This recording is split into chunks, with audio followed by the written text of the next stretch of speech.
Done.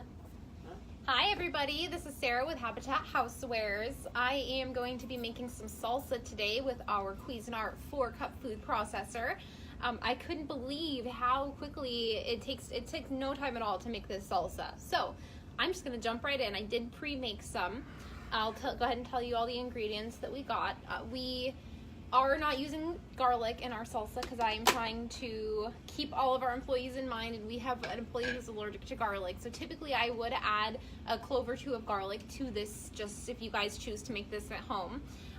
The recipe that I'm using today is the Cars Safeway Salsa Fresca. It's my favorite salsa. I get it every time I eat tacos or when I make roasts. A lot of time I'll save a little bit and put it on my scrambled eggs and add a little bit of salsa on top of that, and it's fantastic. So I'm going to show you how quick and easy it is to use a little food processor, and you can do the same thing with a big food processor if you're cooking for more people. Alright, so the first thing we want to do is drop the onion and the pepper. I am using 1 white onion, and I am using a quarter because I made a batch last night and it was a little bit too spicy for my liking. I've got 1 Serrano pepper. I think I'm saying that right. I always doubt myself. So I'm not gonna de-seed it or anything. I'm just gonna toss it right in there, and I'm gonna add my onion.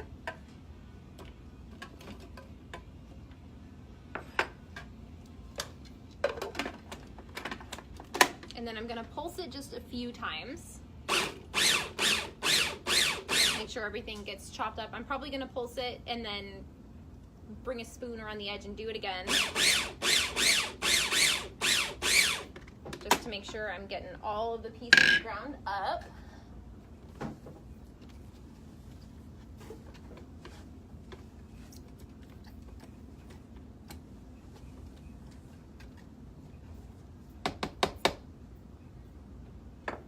Okay. Do that a few more times. Okay. So that is good. I'm not even going to put it to the side. I'm going to leave everything in there that's in there, and I'm going to add my tomatoes. And I'm just using Roma tomatoes.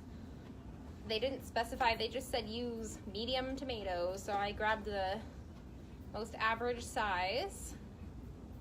And at this point, you are also going to be adding basically the rest of your ingredients. Your lime juice, your cilantro, and I play with, you know, how much cilantro you add in there depending on what kind of flavor that you like. I just am using about 1/4 cup worth, not stuffed down. And then I am using just half of a lime rather than a whole one. Second. Try that. There we go.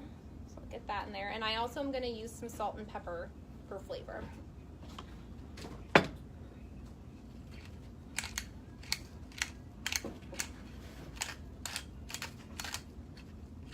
All right, so now I'm gonna put my lid back on here and do the chopping pulsing again for a few minutes. Not a few minutes, a few seconds. There we go. All right, I'm gonna shove those down there a little bit more. Tomatoes aren't wanting to grind quite yet. Got all those onion down there still. All right, there we go.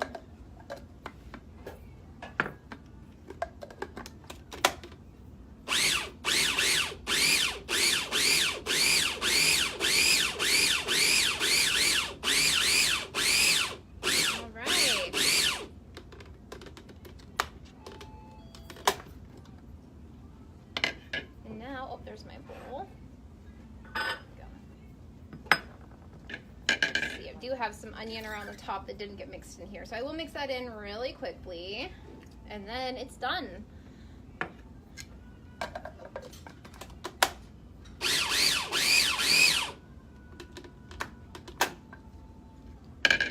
right, let's take the blade out.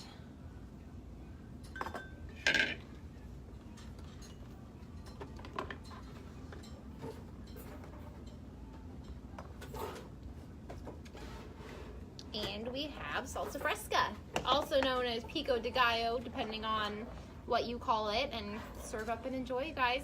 If you have any questions on what else these machines can do, they can make pesto and homemade sauces and vinaigrette dressings. You can cut your butter into your flour for making pastries. There are endless options of what you can do with a food processor, and having a mini one can be really convenient because it has not a large, footprint on your counter. It's not going to take up a ton of space, and you can do all kinds of things with them. Everybody have a great Tuesday. We'll see you next week. Bye-bye.